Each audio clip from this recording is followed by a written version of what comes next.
I think this is what I hope for this. You know what I mean? Just be able to talk real to people. Like I was like back last time in Costa Rica, where we were down there, we were competing in this miserable lifting competition, and like I'm watching all the really strong dudes in Group 1 warm up, and all anybody did was just load the bar and start picking up the bars. And then I'm watching all of the weakest guys in the last group, and they're doing every breathing exercise known to man. And they're putting themselves into one side. I'm like, why don't you guys do what we did? Like, what are you doing? Like, so it's kind of like, if you want to be good at the thing, do what the people that are good at the thing do. That's it. Like, that's kind of, well, it's like, oh, okay, I want to get stronger. Okay, well, maybe I should like watch all the West Side Barbell videos. Okay, those guys are really freaking strong. Okay, watch those, learn from them, and then ultimately make my own path. Okay, once I've learned. Okay, if I want to learn the movement stuff, well, maybe I should start with like Grey Cook, and then I should kind of learn about some of the DNS stuff, and then it kind of spits me over here to PRI. I keep learning from the people that know movement really well, and try to pull everything that's useful, put it in my model, and figure out what's good from that eventually. And that's kind of where I've gotten with that. It's always like, well, for kettlebell lifting, well, I learned from Jeff Martone, who learned he competed in Russia. Okay, he's like, listen, man, all you really got to do are Russian swings, windmills, and get-ups. Don't worry about any other kettlebell activities. That's all anybody that trains this stuff really does. Just forget all the other things. So, I think the problem that we saw in Costa Rica, and the problem in the industry in general, is that quality has trumped effort. And if you want fucking results, like, you better have effort. Like, that is the number one thing. So that's where I think we get lost. Like, effort is the yeah. You know what was cool about that? That Costa Rica trip had some of the best presenters that you could possibly line up. And in terms of talking about hypertrophy and results and all these things, I think the one word that was the common denominator was effort. And the fact that you're starting to see that word live in the science on this stuff, it doesn't matter what your rep scheme is or your sets and blah, blah, blah, blah, blah. How do you get people to put the greatest effort into what they're doing possible? To me, that's good storytelling. Like, we are storytelling and story listening apes. We love a story. That's how our brains work. We make sense of everything through originally a story, and then we try to take the implicit in the story and make it explicit in scientific explanation. But the truth is already probably in these ancient stories, okay? But if I want to get you to do something, if I really want to get you to go places and strive and do things that make you come out of your body, I have to tell you the story that sells you on this concept so that you put in effort unlike any other effort that you previously put in. And like with every micro increase in effort, there is a dramatic amount of adaptation difference. And I think the literature shows that stuff too.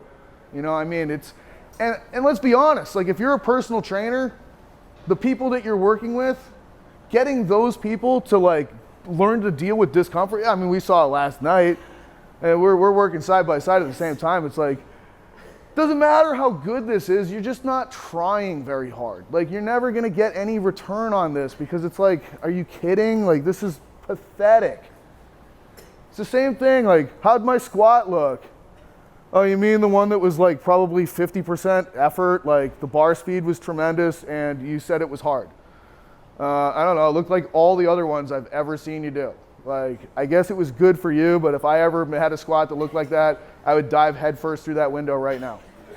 Like, so yeah, it was great, it was wonderful. Pick your pattern, nail your pattern, coach the hell out of it, blah, blah, blah. Planes, sagittal plane, frontal plane, transverse plane. And look, like, I think that, we did the intensive with Bill, and that's the truth. Everything's helical, everything's really transverse, but that's at the level of like the attachments of bone to bone, really. You know what I mean? Like, I guess they don't touch. We learned that too. It's all water. But it's kind of like the relationships of one bone rotating around each other, and they always, it's a helical, transverse plane, everything. I'm just looking at it from the big picture of space. Okay? At a certain point, at a certain level, some things go forward and backwards, up and down, or side to side, or like this, or they spin. And that's, you can observe that. And I think that there's enough demonstration that we're aware of that says, hey, just because you can go this way doesn't mean you're going to be any good at being able to go this way and change to that way. Like, we can see this in in the things that we build too. There's drag racing cars, and there's, what did you call them? Roundies? Yeah, round and round cars. I'm like, all right, I think I know what that means. It's a race car that goes around in a circle. And there's also like, other races that go in different directions. Like, certain shapes are really good at just straight ahead, or you need to have other abilities to be able to break down, stop, go that way, and move in whatever direction you possibly can. Like, it's probably not surprising that I'm pretty good at going that way or that way and no other way. Okay? Like, if you want, it's like escaping an alligator. Just run in a zigzag and I'll get tired and I'll give up. Okay? Just don't try to go that way, because it'll probably get you. Stances, again, like, these things are super easy. To me, everything that I can possibly think of is either done in a bilateral symmetrical stance, an asymmetrical forward-backward stance, or an asymmetrical lateral stance. And I think learning what to look for in those stances is important, depending upon what plane you're trying to attack. We're going to get into those competencies, but I'm just trying to keep this stuff as simple as possible. But I don't think that the simplicity of this should it shouldn't pull the rug out from underneath the fact that this is very all-encompassing, in my opinion. I haven't found too many examples of things that live outside of what can be explained within this model. I really haven't. Like, I think, and that's where the usefulness of this comes. We kind of had a conversation about this as well, in terms of like, who needs what? Who needs what? Like, not everybody needs every element of these things. Like, if we have a bodybuilder that we're trying to train, how much frontal plane do they really need? Do they really need to like work on their ischiocondylar adductor? I don't know if that's going to make any difference on stage. Do they need transverse plane? I don't know.